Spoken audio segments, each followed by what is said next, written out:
Picture this. It's 265 AD. You're a merchant in Rome. You've been trading olive oil your whole life. You have a chest full of silver coins, denarii, saved from decades of honest work. You go to buy grain. The price is 1,000% higher than it was 10 years ago. Your coins? They're 99.5% copper now. The silver is gone. The government debased it, quietly, steadily, over 200 years, until your life savings is worth almost nothing. This is Rome. Not the Rome of conquest, not the Rome of aqueducts and marble baths. This is Rome in its financial death spiral, the greatest economic collapse of the ancient world. And yet, 4 assets didn't just survive this collapse. They multiplied during it. Today, we're going to find out which ones, and why most Romans got absolutely destroyed while holding the wrong things. Let's understand the scale of what we're dealing with. The Roman denarius, the silver coin that built an empire, started its life under Emperor Augustus at 95% pure silver, roughly 4.5 grams of real metal. A skilled laborer could live on 1 denarius a day. The currency was trusted across the entire known world. Roman coins have been found in Nigeria, Ghana, Scandinavia, even China. Then the debasement began. It started small. Emperor Nero in 64 AD shaved the silver content to 90% after the Great Fire of Rome drained the treasury. Small cut, barely noticeable. The merchants grumbled. Life went on. But here's how debasement works. The first cut is the easiest, and once you start, you can't stop. Because every time you stop, you have to actually raise taxes or cut spending. And no emperor who wanted to keep his head was doing that. So the cuts kept coming. Marcus Aurelius, the philosopher emperor, the good emperor, debased to 79% silver to fund constant wars. Septimius Severus, who seized power through civil war and needed to secure military loyalty fast, doubled soldier pay and cut the denarius to 50% silver. His son Caracalla introduced a brand new coin, the double denarius, that only had 1.5 times the silver of a single denarius. Every emperor who came after was minting millions of these coins, flooding the economy with worthless copper alloy dipped in a thin wash of silver. By 265 AD, 0.5% silver. The denarius was essentially a bronze token with imperial branding. The result? Prices for basic goods skyrocketed 1,000% across the empire in less than a century. Soldiers, who were paid in denarii, started demanding bonuses in gold or grain because they knew the coins were worthless. Merchants began refusing to accept the currency altogether. The economy broke into barter and local trade. The vast Mediterranean commercial network that had made Rome rich started to collapse inward. During the crisis of the 3rd century, 235 to 284 AD, the empire saw at least 26 claimants to the throne. Most were murdered or killed in battle. There were barbarian invasions, peasant rebellions, and a plague that killed up to 20% of the population in some regions. The empire literally split into 3 separate states at one point. This is what financial collapse looks like, when it's also political collapse, when it's also military collapse. But here's the contrarian question. In all of this chaos, who was buying up assets? Who was accumulating land, stockpiling gold, securing their position? Who came out the other side of this catastrophe intact? 4 kinds of assets, 4 types of people. Let's rank them. This one surprises people, because we're not talking about a financial asset. We're talking about relationships. When the Roman monetary system collapsed, the legal and commercial infrastructure that depended on it started to go with it. Contracts denominated in debased denarii were meaningless. Courts became unreliable. The roads fell into disrepair. Long-distance trade broke down. What replaced it? The patron-client system that Rome had always had, but now turbocharged by necessity. In the late empire, small farmers who could no longer survive the brutal tax regime and the worthless currency did something that looks, in hindsight, like the beginning of feudalism. They surrendered their land titles to powerful local warlords, called potentes, in exchange for physical protection, food security, and tax shielding. They legally tied themselves to the soil, They became what historians recognize as the forerunners of medieval serfs. The potentes, the men at the center of these networks, accumulated land, political influence, and military muscle simultaneously. They weren't wealthy because of currency. They were wealthy because of people who owed them loyalty. The lesson here isn't romantic, it's deeply dark. The patronage network was an asset because the rule of law had failed. If you were connected to the right patron in the right region, you survived. If you were on your own with a chest of silver, you got taxed into poverty or raided into oblivion. Why does this rank fourth? Because it was the most fragile of the four assets. Patronage networks depended entirely on the power of your patron. If your patron fell, through military defeat, political intrigue, or just dying, you fell with him. It was a survival mechanism, not a wealth-building mechanism. The people who built these networks weren't just surviving. They were laying the foundation for the feudal economies that would dominate Europe for the next 1,000 years. The Dark Ages didn't begin with a barbarian sword. They began with the systematic destruction of the currency. Here's something most people miss about Rome's financial collapse. The economy didn't stop. It contracted, localized, and transformed. But it didn't vanish. People still needed bread. They still needed shoes. They still needed iron tools, ceramic vessels, cloth, and medicine. The difference was that once the long-distance trade networks collapsed, everything that had been produced at scale in Rome's great cities was now being produced locally, on estates, in small workshops, in regional centers. This meant skilled craftsmen were suddenly in extraordinary demand. Rome had a sophisticated guild system, collegia, that organized craftsmen by trade. Goldsmiths, blacksmiths, potters, glassblowers, bakers, physicians, leather workers. These weren't just professional associations. They were social safety nets, political networks, and training pipelines. When the currency collapsed, skilled tradesmen had something invaluable. Their knowledge was worth something, regardless of what the denarius was worth. A blacksmith could demand payment in grain or oil or livestock. A physician could trade his services for protection or land access. A potter who produced the vessels that stored wine and olive oil across the empire didn't need coins to have value. Apprenticeship documents from Roman Egypt, about 40 survive from the 1st through 3rd centuries AD, show that formal skill transfer was still happening in significant numbers even during the crisis. People were still training their children in crafts. The knowledge economy persisted even as the monetary economy imploded. This ranks third because it was widely accessible, not just for the elite, and because it provided real, ongoing economic value. But it ranked below gold and land because it was tied to physical ability and the survival of local demand.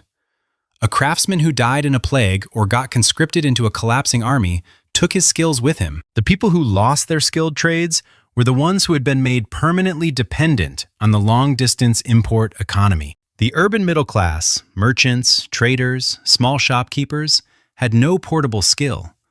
When the trade network died, they had nothing. It was the craftsmen who had built things with their hands who still had something to offer. Let's talk about the most obvious one, and why it still earns number 2 instead of number 1. While the silver denarius was being debased into worthlessness, the Roman gold aureus did something remarkable. It held its purity. Across 300 years of monetary catastrophe, analysis of surviving aurii shows they maintained near 100% purity, sometimes exceeding 99% pure gold. The emperors could shave the silver all they wanted, but they didn't dare touch the gold. Why?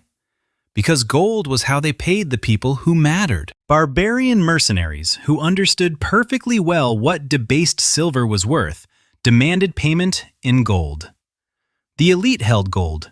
Foreign trade, where Rome still needed to buy silk and spices from the east, was conducted in gold. The empire ran on 2 parallel monetary systems: the official debased denarius for the masses, and gold for those with power. By the time Emperor Constantine stabilized the currency in 312 AD with the introduction of the solidus, a new gold coin struck at 72 to the pound, each coin roughly 4.5 grams of 24-karat gold. The exchange rate tells you everything you need to know about what happened to the silver.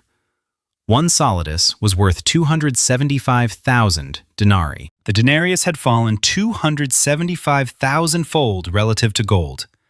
Those who held gold did not just survive, they accumulated purchasing power as everything around them collapsed. When land prices crashed during the fiscal crisis of 33 AD, it was the gold holders who bought the land. When merchants desperately needed capital to restart trade, it was the gold holders who provided the loans and extracted the interest. Even the government acknowledged it. Despite accepting debased silver coins as legal tender, the Roman tax authorities collected their own revenues increasingly in gold. They knew exactly what the silver was worth. Gold ranks second, not first, because of one critical flaw: access. The gold aureus was not a common person's asset. It was the coin of emperors, senators, senior officers, and elite merchants. A skilled laborer might never touch a gold coin in his lifetime. The denarius was for ordinary people, and ordinary people got destroyed. The most terrifying thing about Roman gold preservation is what the government did with it. Even as the empire issued worthless bronze tokens to the public, it refused to accept those same tokens for tax payments, demanding gold or silver instead. They debased the people's money and kept the real money for themselves. This is not ancient history. This is a pattern. Land was the only asset that every Roman in history, from the founding of the Republic to the final days of the Western Empire, understood as the ultimate form of wealth. Not because Romans were sentimental about farming, because land produced things, real things, things you could eat, burn, sell, or trade, even when the currency was worthless. The latifundia, the great estate system, emerged when wealthy Romans began buying up the small farms of soldiers, returning from war with debts they couldn't pay. By the 3rd century AD, these vast estates dominated Italy and the provinces. They produced grain, olive oil, wine, cattle, and timber at scales that small farms couldn't match. When the currency collapse hit, something extraordinary happened to land. It became the economy. Trade that had once spanned the Mediterranean contracted into local circuits. Large landowners who had previously exported across the empire started producing for local subsistence and barter. They manufactured goods on site. They built local defensive structures. They began operating as self-sufficient economic units, what historians recognize as the proto-manners that would define medieval Europe. The historian's phrase for this transformation is striking.